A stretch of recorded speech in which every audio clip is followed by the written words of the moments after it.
All right, let's do it. Adonis's move is in, so we'll go ahead and kind of cover what he's going to do here. So the first thing he's going to do is potent potables to move 3, and he's going to go 1, 2, grab that loot coin. So a loot for Adonis.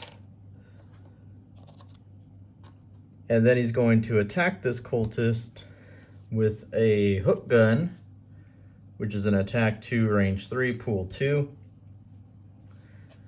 And he drew one of his curse cards, so he does nothing.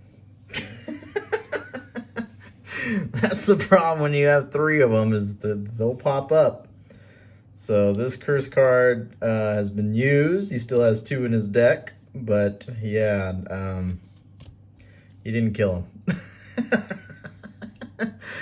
So, yeah, that's where he'll end his turn. Hey, at least he got a loot coin, so there you go. So he's got one and he's got one. Now, time for our cultist.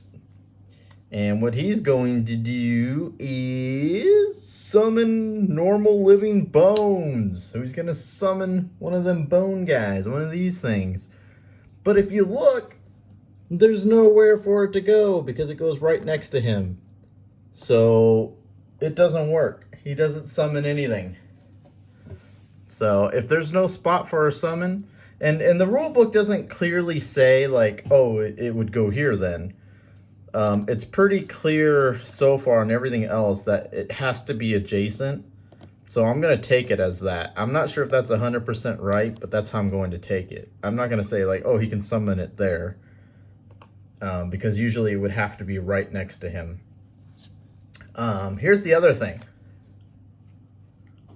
He suffers 2 damage.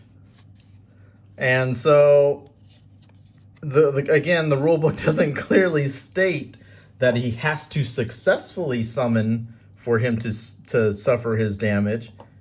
It just says he suffers 2 damage. So he attempted to summon, and I would say in his attempt to summon, he killed himself, because that's what he does. When he summons, he damages himself to do it. It hurts him to do it. So regardless of whether the fact that it worked or not is irrelevant. The point is you tried to summon, and that took its toll on you, and it damaged you. You only had 1 hit point left, and you are dead, my friend. You are gone. And we will replace you with a loot coin. So that's how I'm going to play that. Again, the rulebook doesn't specifically say anything, so it doesn't really say either way. But that's how I'm going to play it. So, and then our character here, Hale, will move 1, 2 towards the door. And the door is right here, in case you're wondering. So we all got to kind of work our way through the door here. And that's it. That's it for round 1. I think that was a great round 1. I mean, we really took out everybody. It's interesting the way that worked out. I wasn't expecting that, but hey, that's how it says it, and that's how I'm going to play it. And that's kind of how we're doing this anyway. We're doing whatever seems fun, whatever seems right. So it doesn't mean it is, but that's how we're going to do it. So yeah, that's the end of round 1. We'll do round 2. I don't know what we're going to do.